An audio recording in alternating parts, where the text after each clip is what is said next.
क्या है? कैसे आप आत्मा को जान सकते? कहा जाता है कि आत्मा का ना कोई जन्म होता है ना ही मृत्यु। जन्म और मृत्यु केवल शरीर के होती। शरीर जन्मता है और मरता है। जो भी भौतिक संसार में आपकी जरूरतें हैं वो केवल आपके शरीर की। आत्मा की कोई जरूरत नहीं। जो भी अशांति है वो आपके शरीर की। आत्मा पूर्ण शांत। अपने को आत्मा जान लेना ही पूर्ण शांति में उतर जाना है।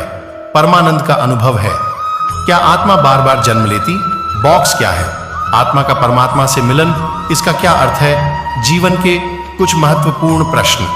अगर किसी तरह इन प्रश्नों के उत्तर में जाए, ठीक से समझ में बैठ जाए, तो बाकी जानने के लिए कुछ भी नहीं बचता। फिर चाहे ध्यान का मार्ग हो या परमात्मा का हो, सब कुछ आसान। ध्यान आपका स्वभाव है, उसके लिए कुछ करने की जरूरत नहीं।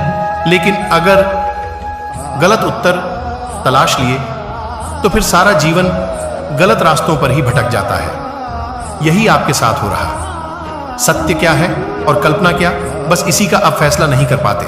दो तरह के लोग संसार में दिखाई पड़ते हैं। एक वो है जो ईश्वर के पक्ष में और मार दिए चले जाते हैं। दूसरे जो ईश्वर के विरोध, जो कहते हैं कि कहीं कोई ईश्वर नहीं, कोई परमात्मा नहीं।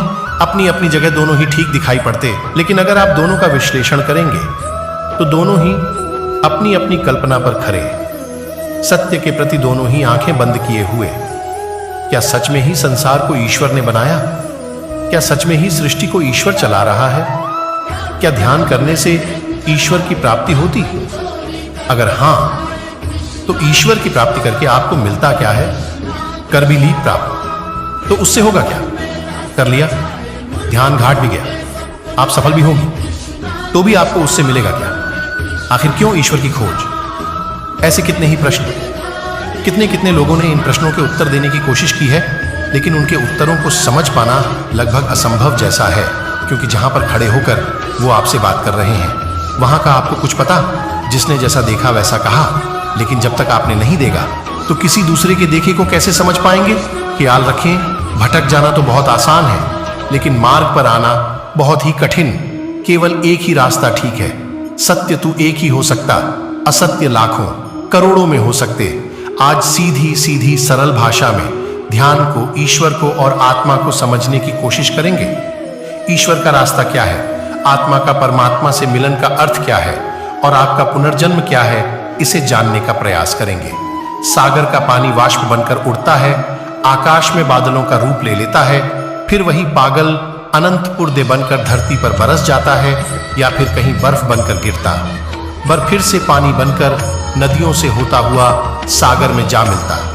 जितना भी पानी बूंदें बनकर धरती पर गिरता है, वो फिर से किसी न किसी तरह सागर में जा मिलता है।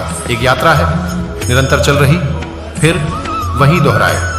सागर से वाष्पन, ना फिर बूंदें बनकर बरस जाना। ठीक ऐसा ही जीवन है। चेतना का एक व्यक्ति या पशु पक्षी या फिर पेड़ पौधे बनकर जीवन में प्रवेश करना, अपनी यात्रा को पूरा करके फिर से परम चेतना में समाचार।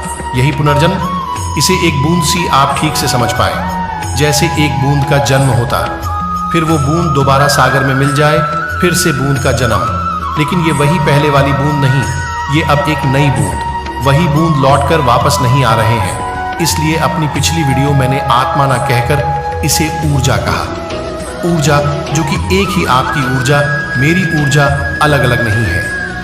बूंदें भले ही अलग अलग दिखाई पड़ती हैं, लेकिन पानी पानी एक ही पानी अलग नहीं। बुन्नू जन्म तो हो रहा है, लेकिन जीवन का आपका नहीं। आपके पास तो एक यही जीवन तो फिर लौट कर आएगा, लेकिन आप नहीं। एक संभावना तो ये, एक दूसरी भी संभावना है कि पुनर्जन्म आपका ही हो रहा। ठीक आप ही लौट